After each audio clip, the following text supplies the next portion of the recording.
very good morning. Welcome to the RANsquawk EU morning briefing for Thursday the 13th of May. In terms of the Asian session, some decent gains were seen across the board. The likes of the Nikkei finished up over 2% overnight, and that did contribute to a higher open for European equities. However, we have seen a pretty steady drift lower. A couple of poor earnings reports out of Telefonica have dragged the Euro stocks lower, and also bearing in mind it is Ascension Day for most of Europe, so although the German markets as such are open, a lot will be out for that public holiday, reflected as well from Sweden and Switzerland closed today. Has contributed a bit of volatility in prices, and as we've drifted through the European morning, equity markets have fallen into negative territory. The IBEX again in Spain has underperformed with that Telefonica earning. In terms of elsewhere, that has lifted Bund futures into positive territory.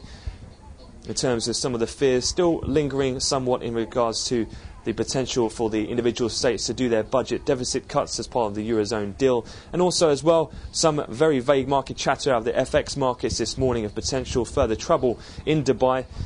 However, that seems to be sparking more from the fact that Nikhil Fund did have a debt payment today, which they have met at just under $1 billion worth.